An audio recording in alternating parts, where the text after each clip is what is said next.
This is the second day of the June 88 7-day retreat.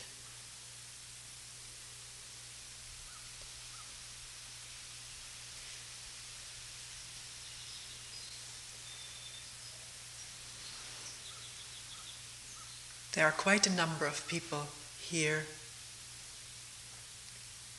who haven't been to retreat in this place before.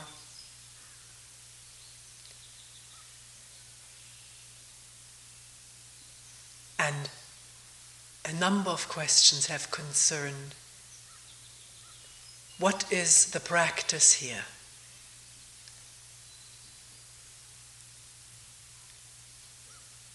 What practice do you give people?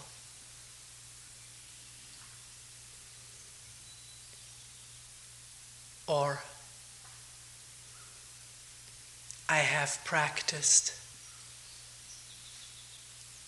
maybe counting exhalations for a while. I would like to go deeper. What is the next practice? Also, one person asked, what do you tell a person who's new at this, who wants to begin meditation? What do you say to a person like that?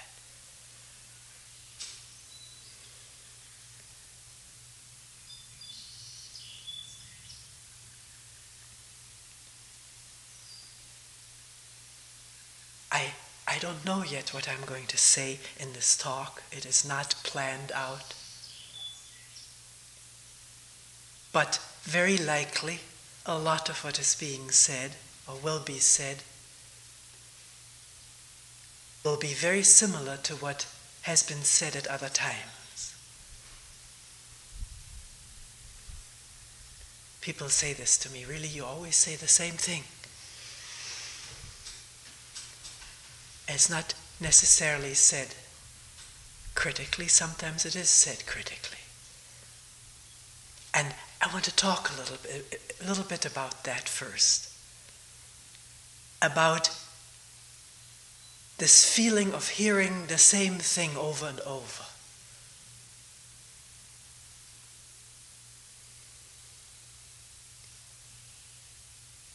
If this feeling arises, the thought/feeling, because all feelings are related to thoughts and all thoughts invoke feelings, there's a inseparable relationship between thought, feeling, emotion, and more thought and more emotion and feeling and more thought. It's one network. So when this thought, feeling arises, I've heard that before. She said this thing many times before. What's the response? How does the whole brain and organism respond to this thought? I've heard this before. I've seen this before.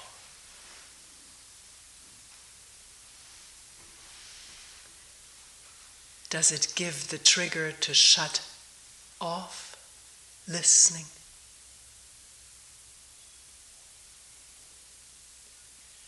Maybe a slight annoyance at hearing something over and over. Or a certain feeling, I know that. Can't I hear something new, stimulating, more exciting maybe? To watch these reactions. They can be seen instantly if the mind is awake and alert and wonders about itself.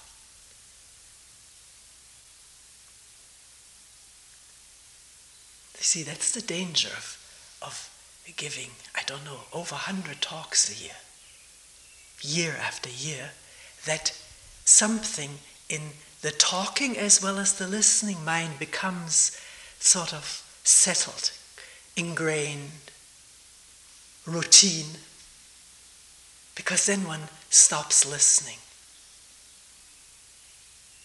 Then the mind runs along a rigid track, either in talking or in listening. a rigid verbal intellectual track is not open to discovery, to creating, seeing something freshly, as though for the first time. So can one beware of that thought? I've heard or seen that before.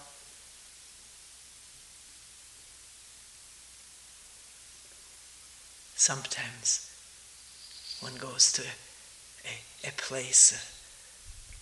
I remember once driving with some older folks to the Grand Canyon, and one of the persons didn't get out at the vista point. Said, "I've seen that before."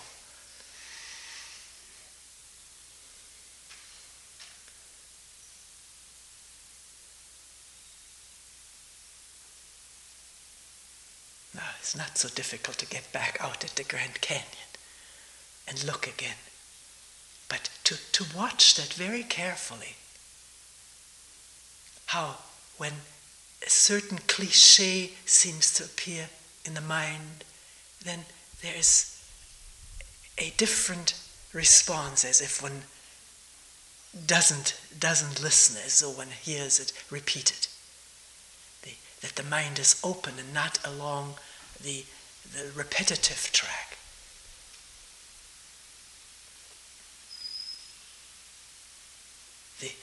By the same token, someone may come into a meeting and say, "Why didn't you say this before? It's the first time you've said this. I wish you had said this 2 or 3 years ago." This is how it happens when one sees something, when one doesn't just hear words, but sees what the words point at directly. Then it's fresh no matter how often the song has been hummed and played before.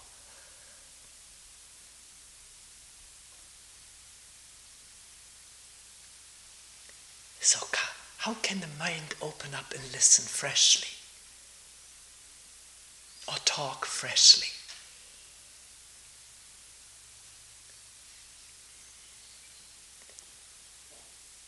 So that there is no ruttiness here or there, even though there is not an infinite vocabulary.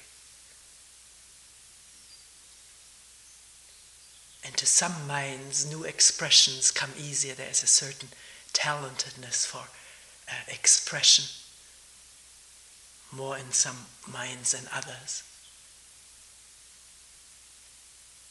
So it is not in the words we use that creativeness may lie, but in the listening, in the looking, in the openness,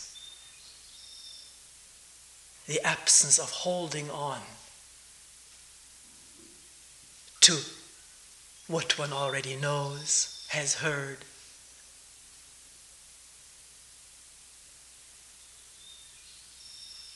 Or wants to hear.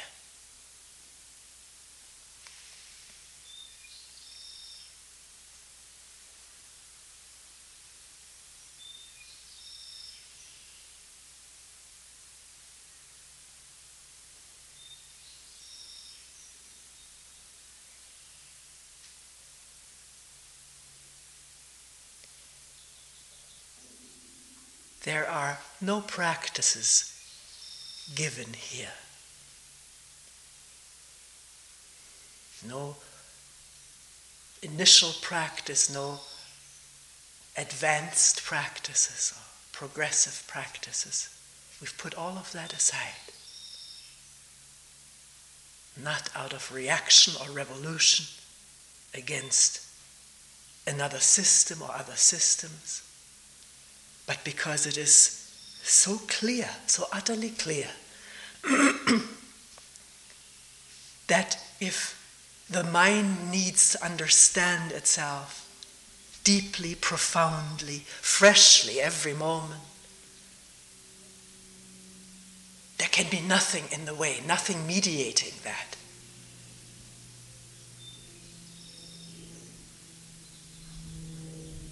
And every one of us can see and find out for herself, himself, that the focusing on a practice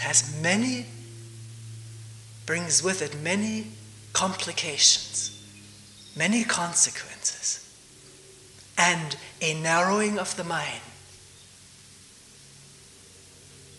has many implications to have a practice.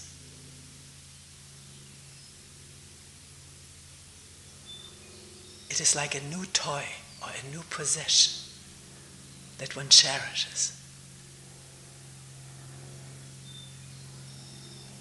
A new means to an end, which is just one in a long series throughout our lives of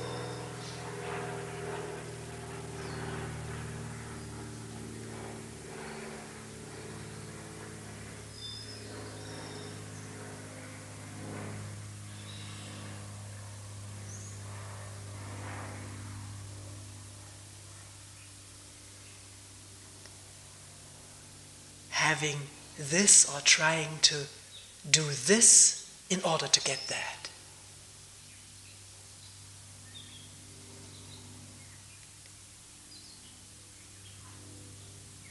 Now, practices are not suggested or given out, neither is anyone prevented from doing what he or she wishes to do. Sometimes a person will say, is it all right for me to follow the breath? Then it's vital at this moment to ask, why is one asking this person whether it's all right? To discuss it, to look at it together is quite different from asking permission. In asking permission, there is established and created a teacher-student relationship of the one who knows better and the one who needs to seek advice from the one who knows better. And this doesn't exist here. I don't see it that way and feel it that way. We're here to look and investigate and find out together or alone, looking at the same common human mind and human nature and human problems that exist the world over and have existed the world over since time immemorial.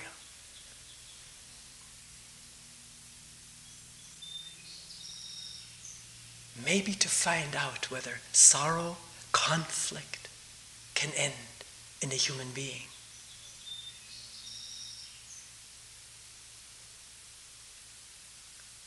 And to find this out, doesn't the mind need to be open? How sorrow comes into being, how it is created,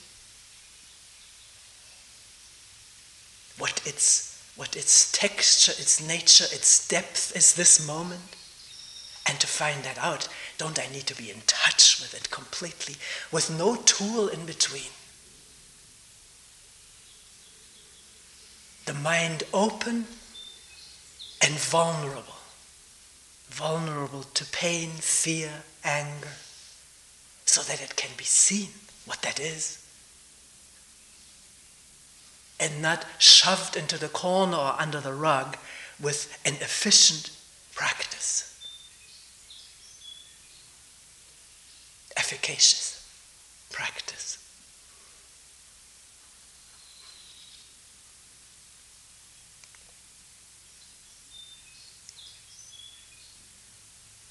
One may not be interested in this, but be interested in something else.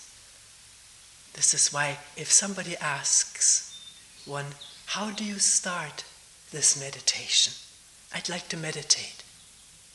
Can you tell me how to start this? How do I go about this? The first thing I would ask is, why do you want to meditate?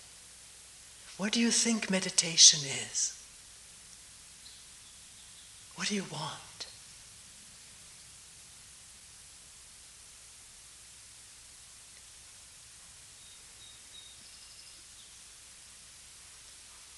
And in looking at this, we can look at it right now. For most of us, meditation is a means to an end, isn't it? A means to get to a state of tranquility, peace, enlightenment. all the things we would like to have but feel so sorely lacking in our life. Bliss. I'd like to be in a state of bliss. Find your bliss, somebody said the other day on a program on television, and follow that bliss.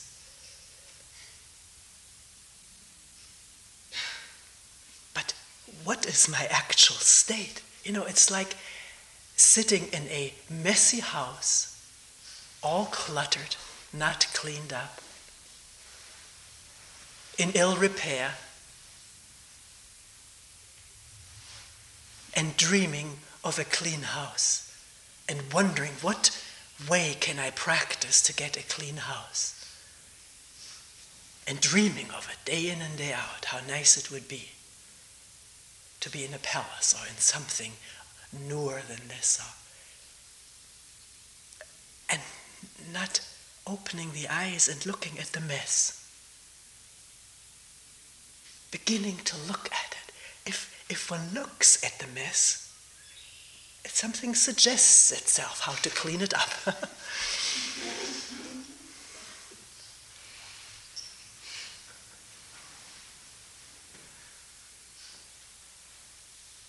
It's amazing. Even those of us who think we're very neat, amazing to find all the messy areas that we don't see, because we don't want to look at them. And then we don't see them. And then they don't get cleaned up. There remains this avoidance or ignorance of them.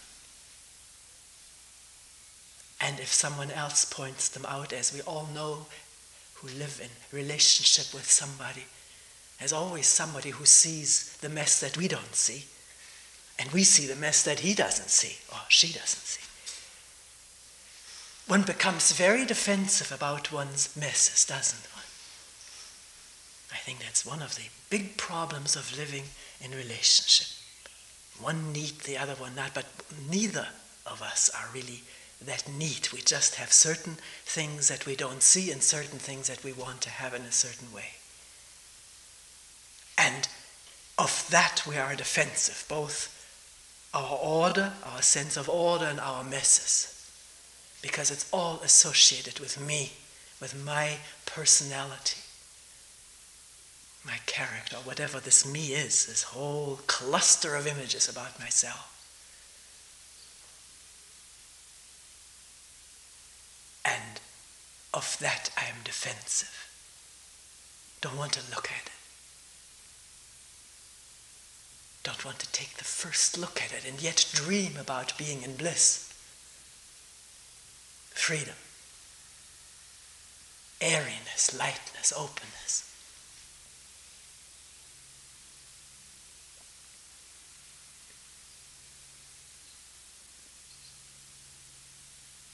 So how does one start?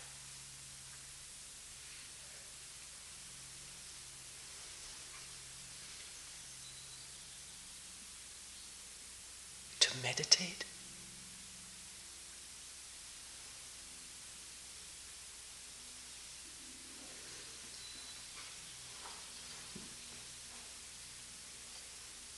We talked in the very beginning about repetition. There is effectiveness to repetition. To repeat a sound, a syllable, a mantra, on in-breath and out-breath regularly, to the extent that one is not, quote-unquote, distracted by other things, brings a noticeable effect. It has a tranquilizing effect on the brain. If one is less kindly inclined, one calls it a dulling effect. It can be a stupefying effect. To repeat something, in-breath, out-breath, in-breath, out-breath, or just on the out-breath. repeat a syllable. Calms down the brain, tranquilizes the brain waves. This has been shown experimentally. I've mentioned it before, I'll mention it again. Through electrodes fixed to the brain, a woman on a psychiatric ward in a mental hospital whose brain waves were most erratic, all over the paper, in being given simple sums to add for a period of time, the brain waves normalized, became quiet. And with the ending of the adding of sums, there they went all over the place again.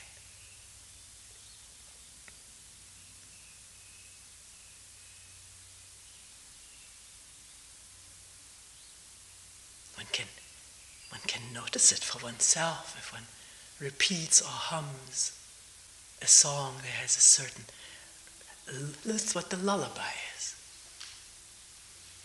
Singing and rocking, and the baby falls asleep.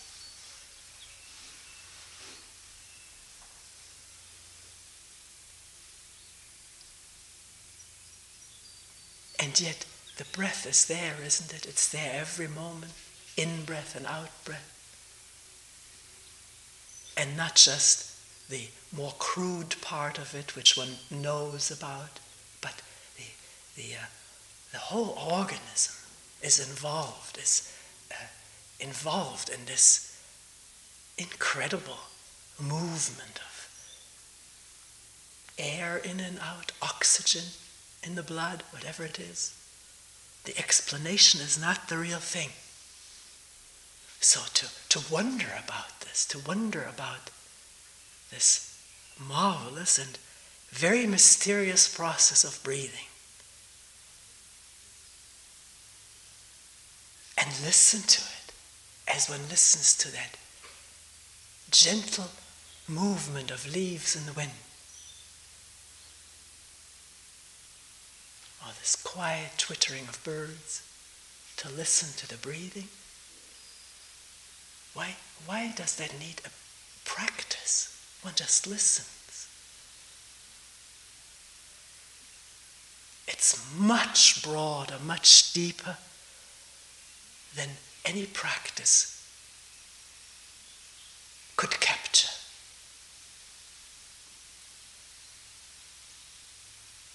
Because with practice comes our idea of what I must do, strengthens the feeling of me who has to do this. It has a goal, which is a separation already threefold: me, my practice, and my goal, the bliss or the tranquility, enlightenment or whatever. And here we're wondering whether we have to continue cutting up and fragmenting this mind and body and universe into parts, or whether it is at all possible to listen wholly, completely, without knowing what the outcome will be or who is doing it, or what it precisely is that we're doing.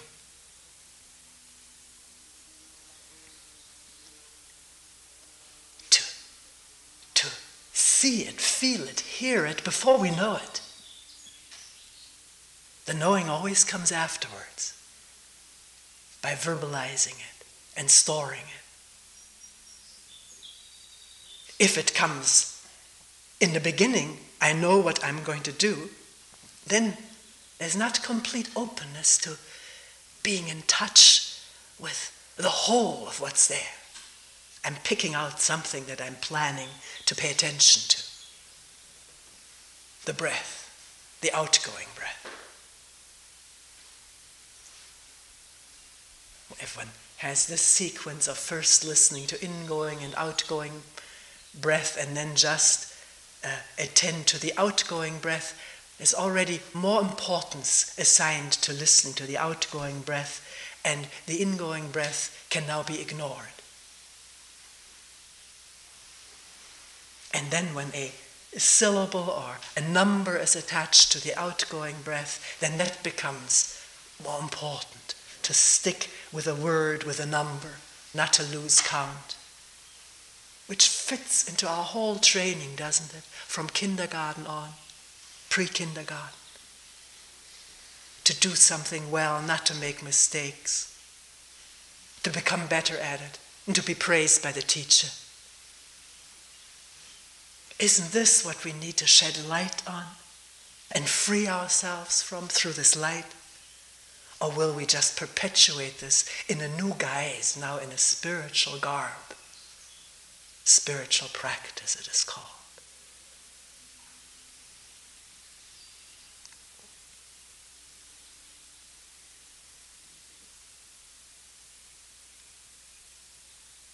So, what is meditation?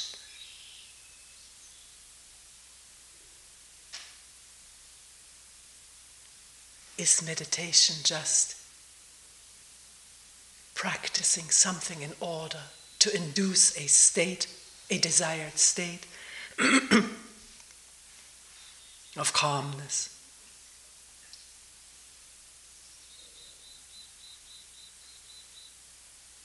Or can it be the opening up and looking at this whole process of oneself, this whole stream of oneself, from moment to moment, without judgment?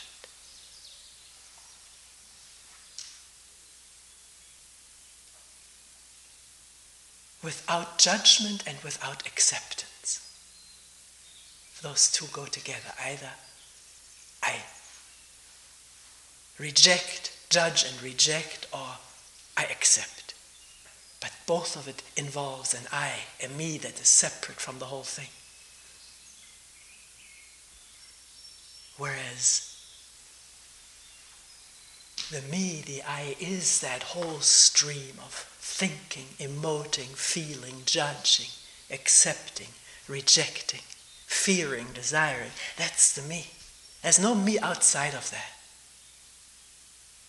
We think there is, and in thinking we create it. I hate this, I love this.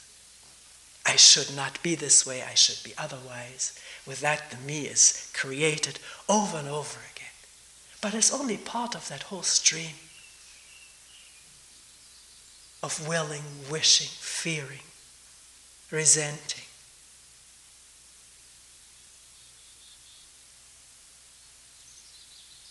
Can one see that?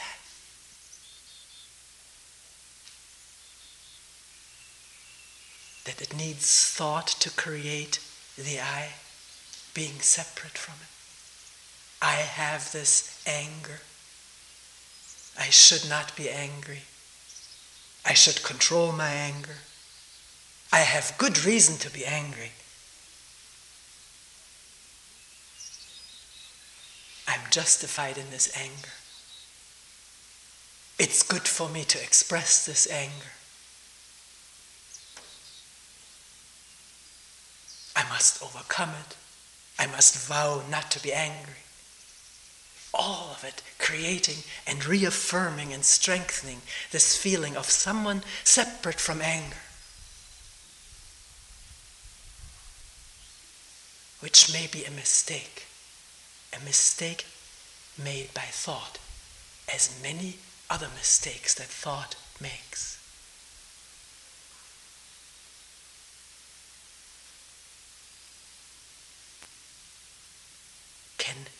Can there be a meditative awareness of all of that? Meditative meaning here impartial, non-judging, non-position taking, non-opposing, non-resisting.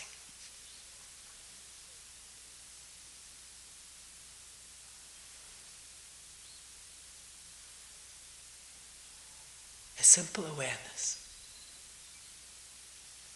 that doesn't make anything more out of something than what it is.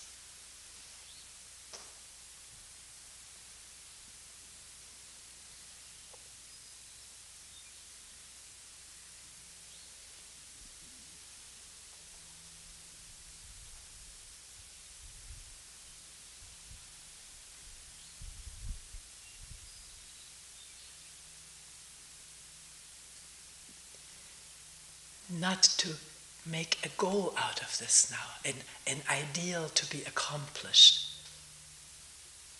Just to look at judgment, to listen to the separative statements, I shouldn't be angry, or I have a right to be angry, as well as this whole immense turbulence of anger. Can it be watched? Can there be a sparkle of awareness in anger that is rolling off like the thunder last night?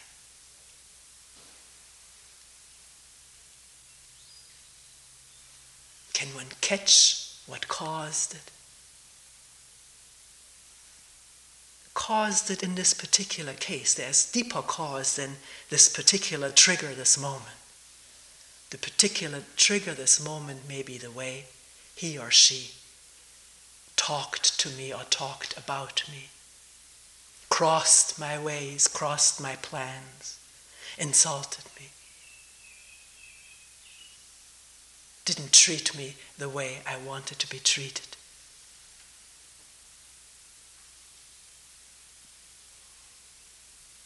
Didn't carry out my orders or my suggestion. Did it differently, did it wrongly.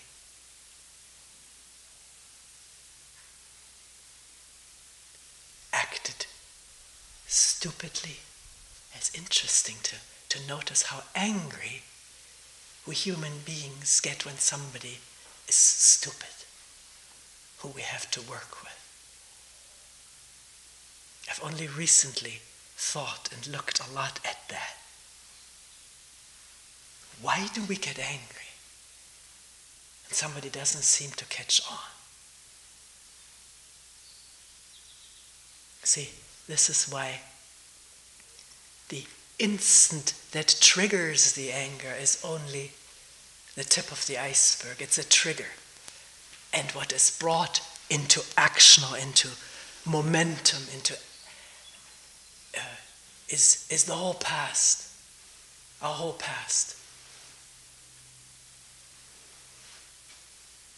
How we were responded to angrily when we were stupid at home or in school, did something wrong. Even though we had been told how to do it right, we did it wrong, and there was the anger in the parent, the teacher, the brother or sister.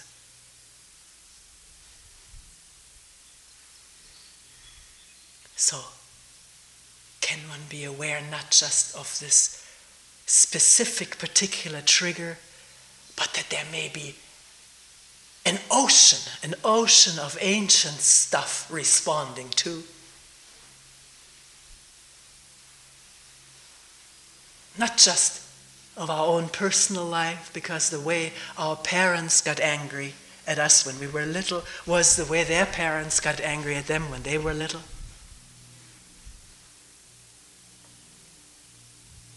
And we learned that this is anger-producing action. And we learned not to tolerate it in ourselves. And if we can't tolerate this in ourselves, this behavior, how can we tolerate it now in our own children or in the people we work with? We have learned not to tolerate things that people got angry at us for.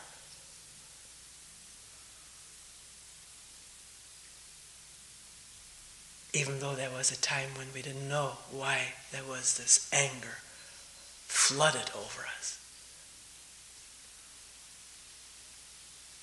But we learned nonetheless that this kind of thing is intolerable. Eventually, we learn it. So I can see now in our little grandson how he's already getting angry at the little sister for things that he did a few years ago, innocently. Now he has learned, and now he doesn't tolerate it in her. And his voice, his expressions are those of the parents and those of us grandparents too.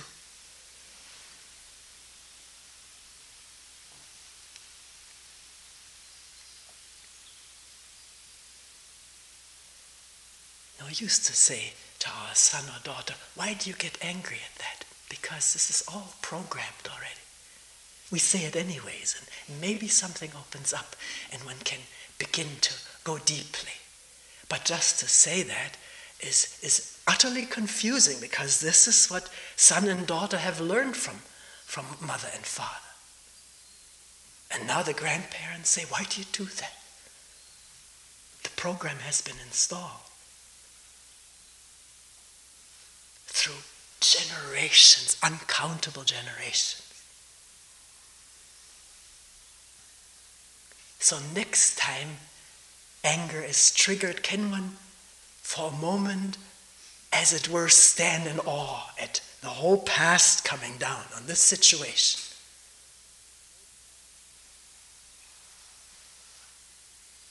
Also feel the physical symptoms of the anger. If one is interested, as a research person or doctor is interested in what are all these symptoms, then one will watch with interest. The rushing of the blood to the head is one thing.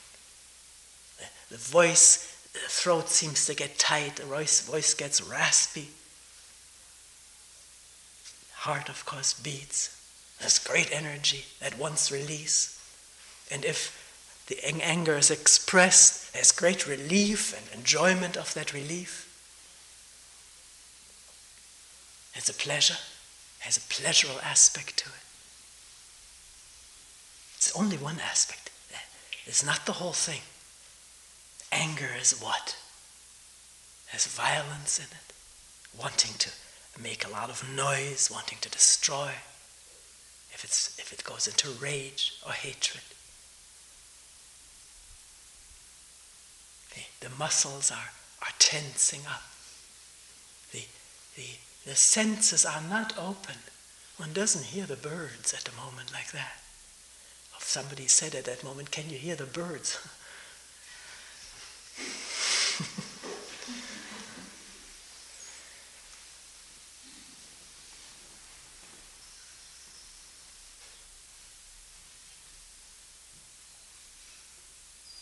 And then these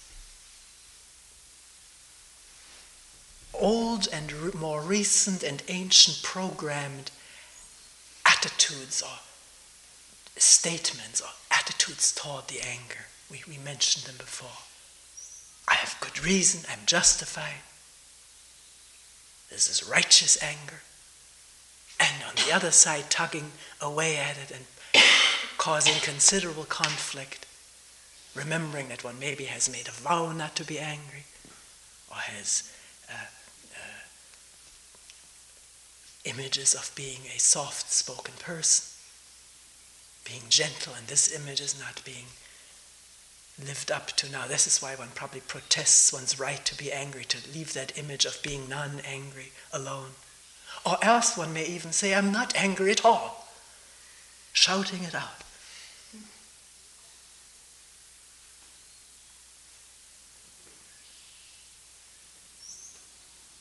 Looking for blame in someone else.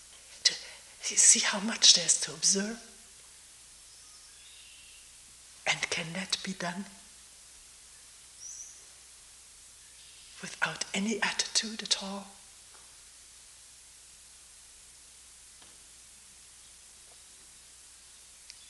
Maybe not why the anger is raging. The easiest is when the first trigger happens. If the awareness and attention is there, right then and there, the momentum that wants to respond can be felt, but it can be seen at a glance what this whole thing is all about. And its consequences, because there are consequences to every angry outburst.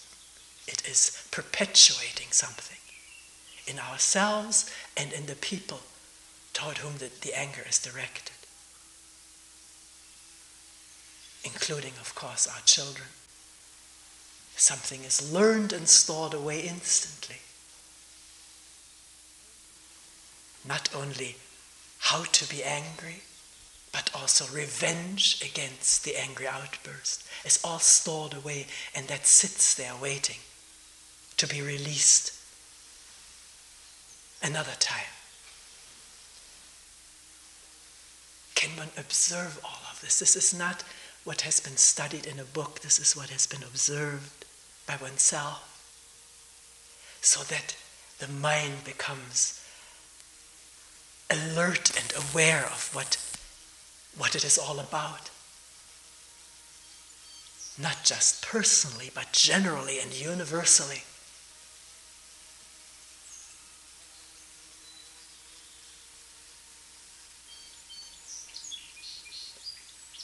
To look at that, to see it, and not to carry it along.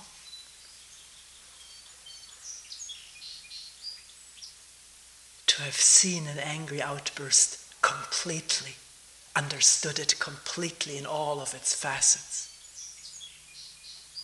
and be done with it. Is that possible? So it's not carried even to the next morning. Maybe not to the next, I don't know, we won't set any goals.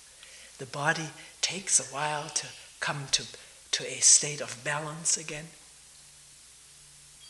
A thought can be seen immediately and be finished, but an upset or riled up organism takes a while. So then can one listen to that like one watches the storm over the ocean?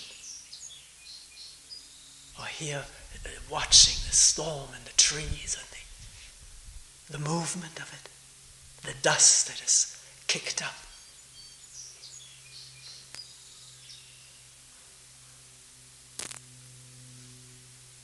With infinite patience, letting what has been aroused, seen and come to quiet again.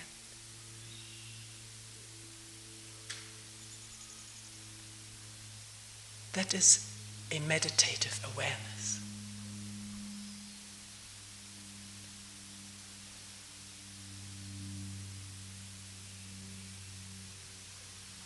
Which comes from an intense, maybe passionate interest to understand oneself. Not according to book learning, but this moment. In our relationship, alone or in relationship.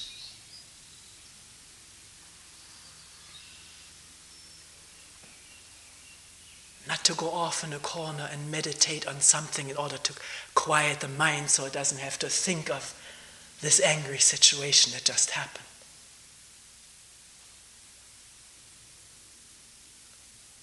Or not to just start counting breaths as the anger is there. Then one may calm the mind with this, but not understand a thing about it. What triggered it and what will trigger it time and time again. Unless this whole operation of present thought and past thought, conscious and unconscious, is glimpsed, understood in the glimpsing.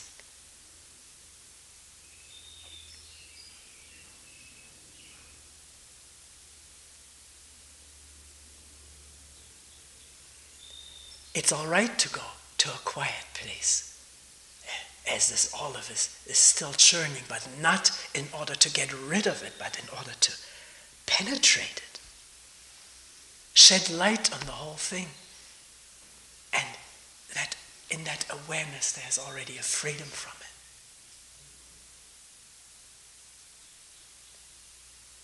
it. An awareness that does not try to protect, enhance, or perpetuate the self,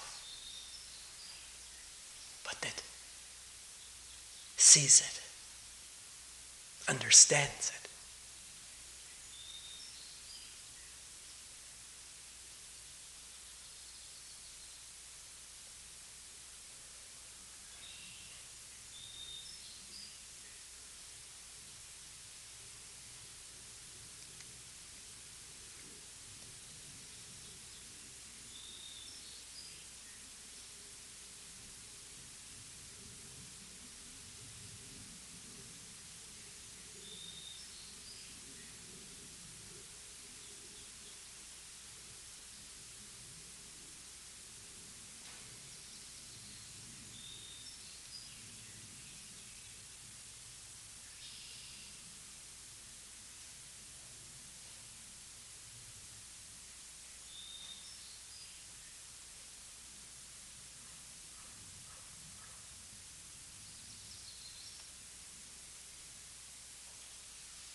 We will end here for today.